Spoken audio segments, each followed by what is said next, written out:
Olá, sejam muito bem-vindos a esta nossa análise. Hoje a gente vai mergulhar de cabeça em um dos debates teológicos, mais importantes das últimas décadas. É um verdadeiro confronto de gigantes. Um choque de visões de mundo que continua, até hoje, a influenciar a forma como a igreja evangélica se enxerga e entende a sua missão. Pensem comigo. De um lado, a gente tem a teologia evangélica tradicional, com suas raízes bem fincadas na autoridade da Bíblia e na realidade dos fatos do Evangelho. Do outro lado, surge o desafio que parece um rolo compressor da filosofia pós-moderna, que começa a questionar as próprias ideias de verdade, de autoridade, de realidade objetiva.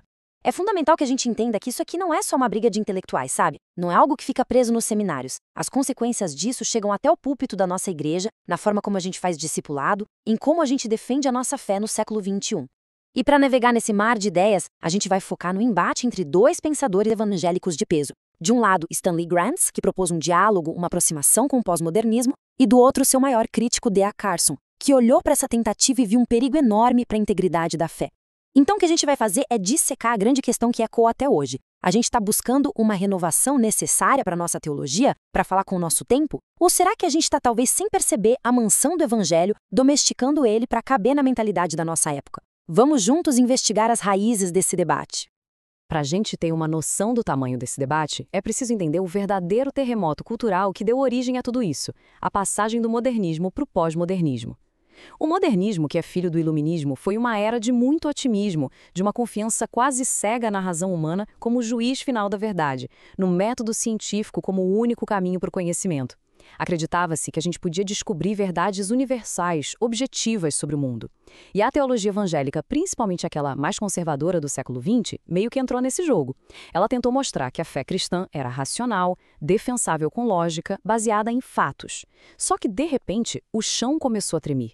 O pós-modernismo apareceu, não como uma filosofia única, mas como uma crítica pesada a todas essas certezas. Ele começou a olhar com uma desconfiança enorme para todas as grandes histórias que tentavam explicar tudo, o que eles chamam de metanarrativas, como o cristianismo, o marxismo ou a própria ideia de progresso do iluminismo. Para os pós-modernos, essas histórias eram só ferramentas de poder. Essa virada de chave no pensamento ocidental criou uma crise gigantesca sobre o conhecimento. Uma crise sobre como a gente sabe o que sabe e se é que a gente pode saber alguma coisa com certeza. E aí fica a pergunta: se não existe uma verdade objetiva para todo mundo, se a realidade é só uma construção da sociedade e da linguagem, o que acontece com o evangelho que se apresenta não como uma verdade, mas como a verdade? É nesse cenário de incerteza que a teologia evangélica foi forçada a olhar para dentro e repensar suas próprias bases. E aqui a gente chega na pergunta que é o coração de toda essa nossa conversa. E olha, essa não é uma pergunta para ser respondida de qualquer jeito. A importância dela vai muito além da universidade. Ela entra na vida da igreja, no evangelismo que a gente faz, naquela conversa com o colega de trabalho que não acredita em nada, na forma como a gente ensina nossos filhos a viver nesse mundo tão cheio de opiniões diferentes.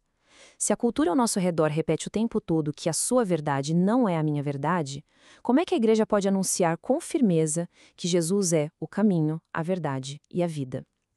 Se tudo é visto como uma história, uma narrativa criada por um grupo, como é que a gente continua falando da cruz e da ressurreição como fatos que aconteceram de verdade, com consequências para todo mundo? Essa pergunta mostra por que o debate entre Granz e Carson é tão sério e tão urgente. Ele nos obriga a decidir se a nossa fé precisa de uma roupa nova para ser entendida hoje, ou se qualquer tentativa de adaptar a mensagem corre o risco de tirar a sua força, o seu poder de transformar. É uma tensão que todo cristão que pensa sobre a fé sente na pele, e é essa tensão que a gente vai explorar agora. Esse quadro aqui ajuda a gente a visualizar muito bem essa mudança de mentalidade. Do lado esquerdo, a mente moderna. Dá pra gente imaginar um arquiteto construindo um prédio enorme. Para esse prédio ser seguro, ele precisa de uma base, uma fundação de concreto, inquestionável. É o que os filósofos chamam de fundacionalismo. Essa base seria a razão, os fatos científicos, as verdades que todo mundo aceita. A partir daí, o arquiteto vai construindo, tijolo por tijolo, um sistema de conhecimento que ele acredita que vale para todo mundo. A verdade está lá fora, e a nossa mente racional pode descobrir.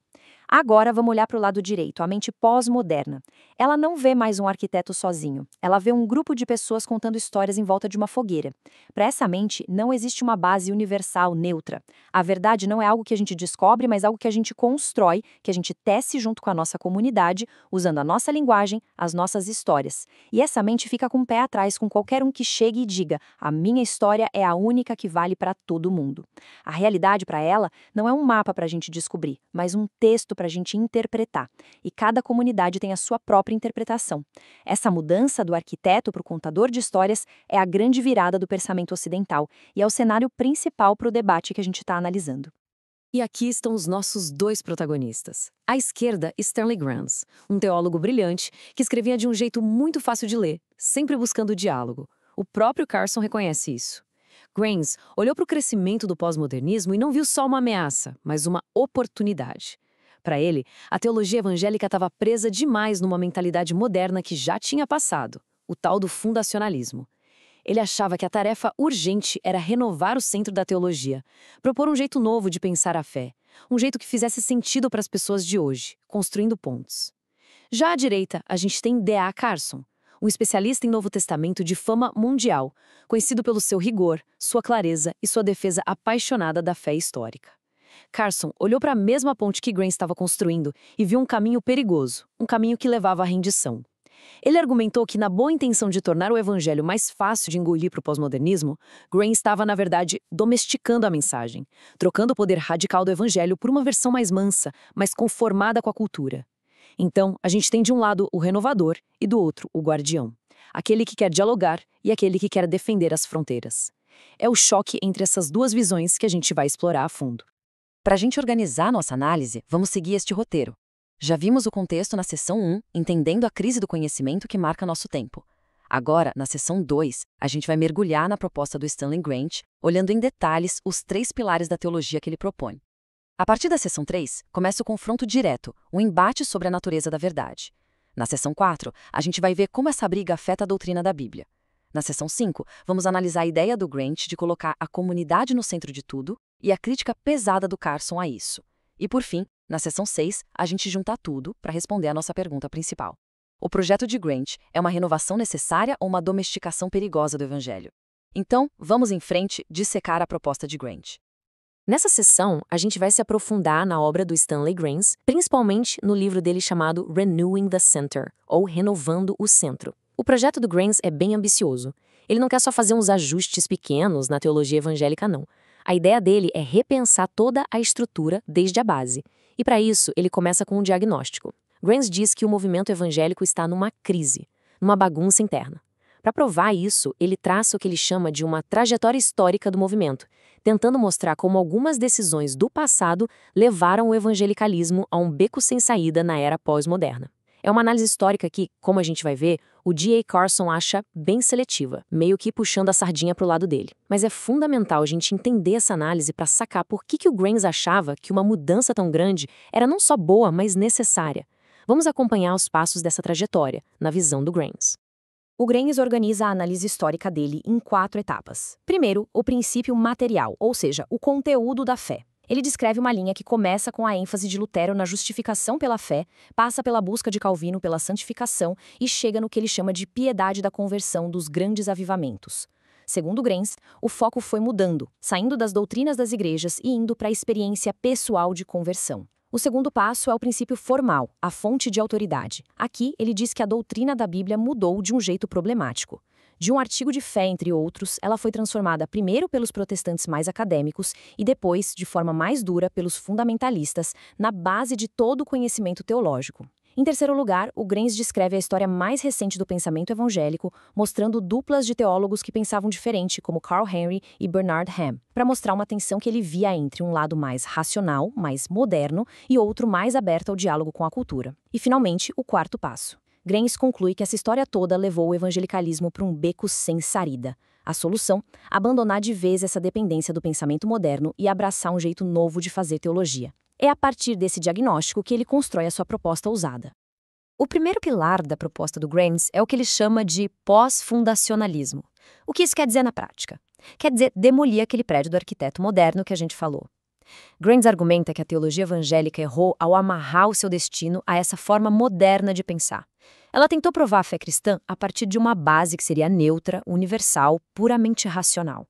O pós-fundacionalismo diz que isso não só é impossível, como não é bom teologicamente. Não existe um ponto de partida neutro. Todo conhecimento, até o científico, parte de pressupostos, de uma tradição, de uma comunidade.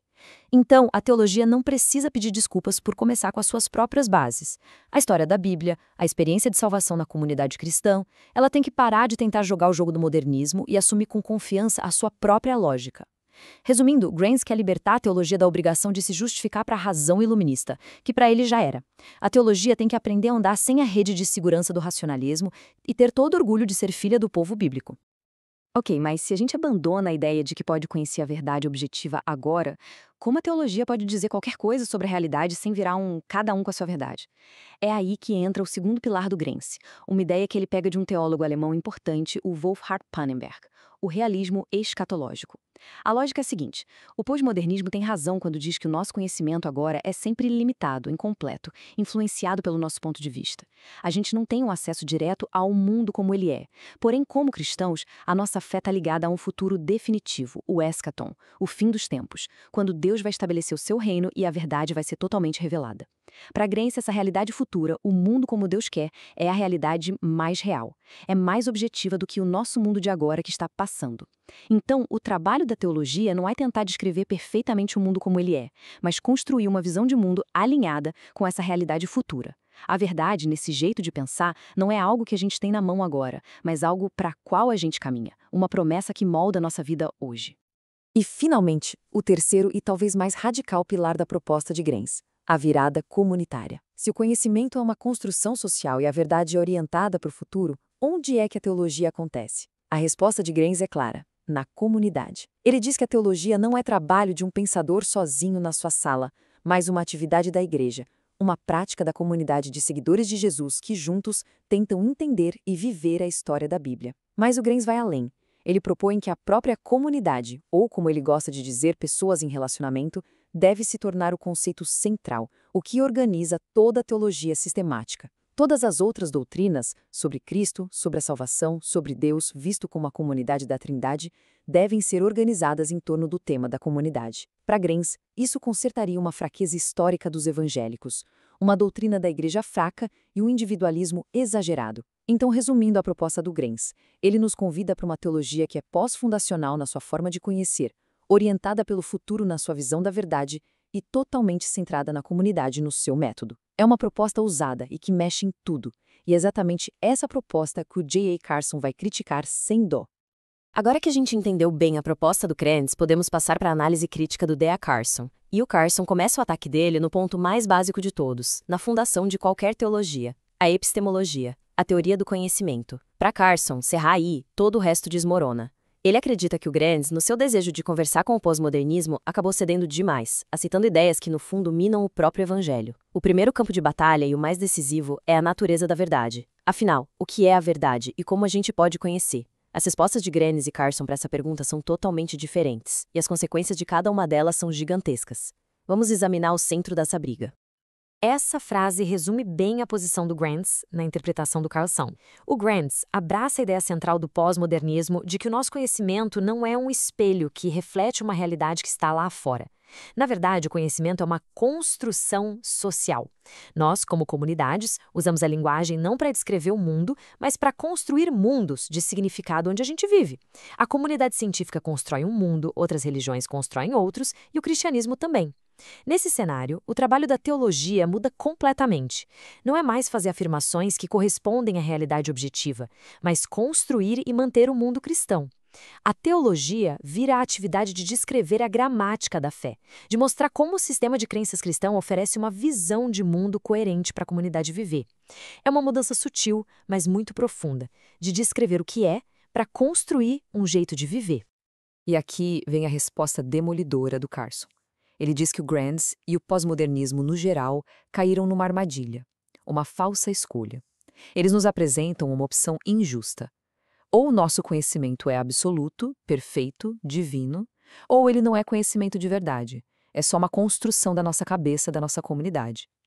O Carson reage dizendo: espera aí, existem outras opções. Ele defende uma posição chamada realismo crítico. Ele diz que é totalmente possível para nós, seres humanos limitados, conhecermos as coisas de verdade, mesmo que a gente não conheça tudo sobre elas, como Deus conhece. A gente pode saber que a água é H2O, que Jesus morreu numa cruz, que Deus é amor. O nosso conhecimento sobre isso nunca vai ser completo como o de Deus. Mas isso não faz com que ele seja falso ou apenas uma construção social.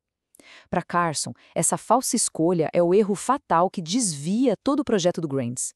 Ao negar que a gente pode ter um conhecimento verdadeiro da realidade, mesmo que parcial, Grants abre mão da capacidade do Evangelho de falar verdades sobre o mundo que valem para todos. Esse quadro organiza o confronto de um jeito muito claro. Para o Grants, o conhecimento é uma construção social. E o teste para saber se algo é verdade é a sua coerência. As peças do quebra-cabeça se encaixam? A gramática da fé está sendo usada direitinho? Já para o Carson, que defende o realismo crítico, o conhecimento é um contato com a realidade. E o teste da verdade é a correspondência. A afirmação bate com a realidade como ela é? Uma realidade que existe fora da gente, da nossa linguagem? Vejam as implicações. Para o Grants, a teologia vira quase uma linguística da fé, uma disciplina que descreve como a comunidade fala. Para o Carson, a teologia continua sendo o que a igreja sempre achou que era, a busca por fazer afirmações verdadeiras sobre quem Deus é e o que ele fez. Fica claro que não é uma pequena diferença de opinião. São duas visões de mundo, duas formas de entender o conhecimento totalmente diferentes. Mas é aquela solução que o Grants propôs, o realismo escatológico. O Carson acha que ela não se sustenta por 3 motivos principais. Primeiro, ele aponta uma inconsistência enorme. Grants baseia toda a sua esperança de verdade no que a Bíblia diz sobre o futuro. Mas, perguntou Carson, se a gente duvida tanto da capacidade da Bíblia de nos dar conhecimento verdadeiro sobre o passado, como a criação ou a ressurreição, e o presente, por que a gente deveria confiar cegamente no que ela diz sobre o futuro? Não faz sentido. Segundo, Carson acusa Grants de um erro filosófico. O fato de o nosso mundo ser passageiro e o mundo que virá ser eterno não significa que o mundo futuro seja mais real. Um evento, enquanto acontece, é 100% real. Confundir o tempo de duração com a realidade é um equívoco. E, talvez o ponto mais forte, o terceiro, mesmo no céu, a gente vai continuar sendo criaturas limitadas.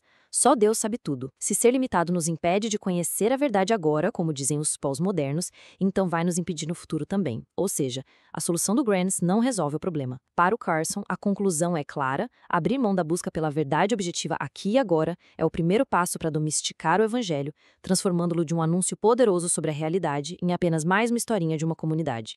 Essa briga profunda sobre a verdade nos leva, claro, para o próximo campo de batalha, a doutrina da Bíblia. Se o jeito como a gente entende o conhecimento muda, o jeito como a gente vê a Bíblia também tem que mudar.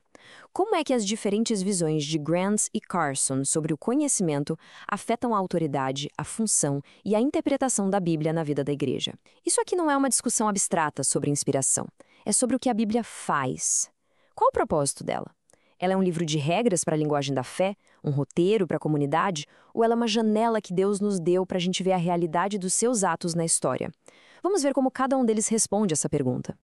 Para a gente entender a visão do Grants sobre a Bíblia, é preciso conhecer a influência de um teólogo chamado George Lindbeck. Lindbeck propôs que as doutrinas não deveriam ser vistas principalmente como frases que descrevem a realidade, a visão tradicional, nem como simples expressões de sentimento religioso, a visão liberal. Ele sugeriu uma abordagem cultural-linguística. Nessa visão, a religião funciona como uma língua, uma cultura, e as doutrinas são as regras de gramática dessa língua. Elas nos ensinam a falar e a viver o cristianês. O Grants adota essa perspectiva com entusiasmo. Para ele, a Bíblia nos dá o vocabulário, as histórias principais e as regras gramaticais para a linguagem da fé. O foco da interpretação muda de o que a Bíblia diz sobre a realidade lá fora para como a comunidade cristã usa a Bíblia para construir seu mundo de significado. É uma visão que a gente chama de intratextual. O significado e a verdade estão principalmente dentro do mundo do texto e da comunidade que o lê. A ilustração aqui deixa a diferença bem clara. A visão do Grants é como um grupo de pessoas sentadas em círculo, olhando para o livro no centro. Elas estão preocupadas com a coerência da história, em aprender as regras, em como a narrativa molda a identidade delas. A salvação nesse modelo é ser absorvido pela história, aprender a falar a língua da fé. Já a visão do Carson é como um grupo olhando através do livro, como se fosse uma janela. O livro é super importante, mas o valor dele está no fato de que ele aponta para algo real fora dele. A cruz no Gólgota, o túmulo vazio, um Deus que age na história. A salvação não é só gostar de uma história, mas crer nos eventos reais que a história conta. O Carson usa outra analogia ótima. A Bíblia como um mapa. O valor de um mapa não está na sua beleza, mas na sua correspondência com a cidade real. Se o mapa não leva à cidade, ele não serve para nada. Da mesma forma, diz o Carson, se a Bíblia não nos conecta com a realidade de Deus, ela perde seu propósito. Para ele, a visão intratextual corre o risco de virar uma bibliolatria. A gente adora o texto, mas tira o poder dele ao negar sua ligação com a realidade. E essa citação do Carson é um soco no estômago. Ela resume o que está em jogo. Não somos salvos por ideias que não têm referencialidade extratextual. A fé cristã, insiste o Carson, não é sobre a beleza ou a coerência de uma história. A gente não é salvo por admirar a narrativa da ressurreição. A gente é salvo pelo evento da ressurreição. O apóstolo Paulo, lá em 1 Coríntios 15, é muito claro sobre isso. Ele não diz, se a história da ressurreição não fizer sentido, a nossa fé é inútil. Ele diz, se Cristo não ressuscitou, se o evento não aconteceu de verdade, então os apóstolos são mentirosos, a gente ainda está nos nossos pecados e somos os mais coitados de todos. A fé cristã está ancorada não num texto, mas num fato histórico. Para Carson, a autoridade da Bíblia está exatamente na sua capacidade de nos contar a verdade sobre Deus e sobre o que Ele fez no mundo real. Qualquer teologia que enfraqueça essa conexão, por mais inteligente que pareça, acaba destruindo a base do Evangelho. Chegamos agora em uma questão de método, de organização. Todo teólogo precisa de um princípio organizador, um conceito central em volta do qual todas as outras doutrinas vão girar. É como um sol num sistema solar teológico que mantém todos os planetas na sua órbita. Ao longo da história, vários centros foram propostos. A glória de Deus, a aliança, a pessoa de Cristo.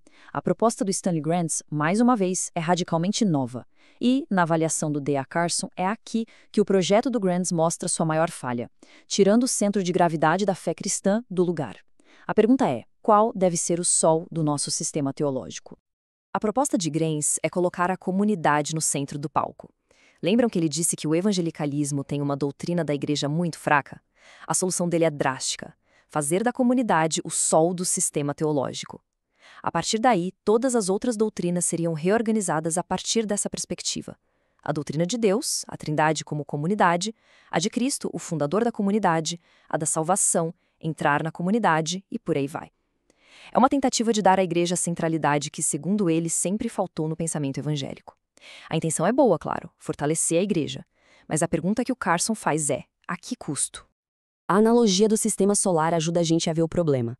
Historicamente, o centro da teologia cristã sempre foi Deus em Cristo, a sua glória, o evangelho da cruz. Esse é o sol. A doutrina da igreja, a eclesiologia, é um planeta muito importante, mas que gira em torno desse sol. A igreja existe por causa do evangelho. O que Grantz propõe, na análise do Carson, é uma inversão. Ele tira o planeta comunidade da órbita e o coloca no centro, como novo sol. E o evangelho, a obra de Cristo, vira só mais um planeta, que agora gira em torno da comunidade. Para o Carson, isso é um erro teológico gigantesco. Ele lembra que o apóstolo Paulo, quando chegou em Corinto, uma cidade cheia de filósofos, não decidiu pegar nada exceto a igreja, mas sim Cristo e este crucificado. A igreja é o resultado do evangelho, não a sua fonte nem o seu centro. Inverter essa ordem é colocar a carroça na frente dos bois. O Carson detalha sua crítica em vários pontos. Primeiro, um erro de lógica. O Grantz parte de uma verdade para uma conclusão errada. É verdade que a teologia é feita na comunidade e para a comunidade. Mas isso não quer dizer que a teologia deva ser sobre a comunidade. É um pulo que não se justifica. Segundo, o risco de idolatria. Colocar a criatura, a igreja, no lugar do Criador, Cristo. Terceiro, Carson vê nisso uma inversão da lógica evangélica. Para os evangélicos, a experiência da salvação define a igreja. A gente se junta como igreja porque foi salvo. A proposta de Grantz com a comunidade no centro se parece mais com a visão católica, onde a igreja é a mediadora da salvação. Por fim, Carson aponta um uso indevido do filósofo Alvin Plantinga. Plantinga disse que a crença em Deus pode ser considerada básica para um cristão, sem precisar de outras provas. Grantz pega esse conceito de básico e aplica à comunidade, o que para o Carson é uma transferência que não faz sentido. Em resumo, para Carson, a questão não é se a comunidade é importante, ela é vital. A questão é se ela é o centro de tudo. E a resposta dele é um sonoro não. E assim, a gente chega na nossa sessão final, onde vamos amarrar todas as pontas desse debate tão complexo. A gente viu a proposta do Grantz para uma teologia pós-fundacional, escatológica e comunitária. E vimos a crítica pesada do Carson em cada um desses pontos. Na verdade, na Bíblia e no centro da teologia. Agora, é hora de dar um passo atrás e olhar o quadro todo. A pergunta que dá título à crítica de Carson e à nossa análise volta com toda a força. O projeto do Grants é uma renovação necessária para a fé cristã continuar relevante ou é uma domesticação perigosa do evangelho, uma rendição à cultura que tira da fé o seu poder? Este quadro final é como um placar do debate, resumindo os pontos. Na verdade, construção social contra correspondência com a realidade. Na Bíblia, gramática da comunidade contra a revelação que aponta para a realidade. No centro da teologia, a comunidade contra Cristo e o Evangelho. A postura de Grants é de aproximação crítica com o pós-modernismo, a de Carlson é de crítica radical. E, o mais importante, olhem a última linha, os riscos. O risco que Grants quer evitar a todo custo é o da irrelevância. Ele tem medo que uma teologia presa ao modernismo vire peça de museu. Já o risco que Carlson quer evitar é o da domesticação. Ele teme que, na busca por ser relevante, a igreja perca a própria mensagem, trocando o leão da tribo de Judá por um gatinho de estimação. São dois medos legítimos, que levam a duas estratégias teológicas totalmente diferentes. E esta é a acusação central do Carson, o coração da crítica dele. Ele reconhece a boa intenção do Grants de colocar a fé em diálogo com o mundo de hoje. O problema para o Carson não está na intenção, mas no resultado. Ele argumenta que, ao aceitar sem muita crítica as ideias do pós-modernismo, a dúvida sobre a verdade objetiva, a ideia de que a realidade é construída, Grants acaba cometendo o mesmo erro dos teólogos liberais do passado, que ele mesmo criticava. Os liberais do século XIX tentaram adaptar o cristianismo à razão moderna e terminaram com um evangelho sem o sobrenatural. Carson teme que Grants, ao tentar adaptar o cristianismo ao pós-modernismo, termine com um evangelho sem verdade objetiva, sem autoridade bíblica e sem Cristo no centro. Nos dois casos, a mensagem radical do evangelho, que deveria julgar a cultura, acaba sendo julgada pela cultura. É exatamente isso que ele chama de domesticação. E assim a gente conclui esta análise, mas o debate continua. Deixamos esta pergunta final para uma reflexão profunda pensando na nossa realidade.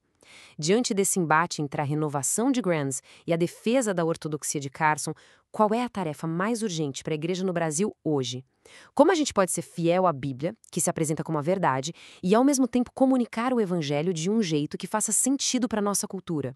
Uma cultura urbana, pluralista, cética? Devemos buscar novas fórmulas, como Grants, correndo o risco da domesticação, ou devemos reafirmar com mais força as doutrinas antigas, como Carson, correndo o risco de nos tornarmos irrelevantes ou isolados? Ou será que, como o próprio Carson sugere, existem outros caminhos que nos permitem ser fiéis à Bíblia sem ficarmos presos nem no modernismo, nem no pós-modernismo? Esse debate não nos dá respostas fáceis, mas nos força a fazer as perguntas certas. Ele nos chama a pensar a nossa fé com mais rigor, a ter um compromisso mais profundo com as Escrituras e a ter sabedoria para ler o nosso tempo. A recomendação é clara: se aprofundem nas obras desses dois autores. Que este confronto de ideias nos inspire a amar a Deus, não só com todo o coração, mas também com todo o nosso entendimento.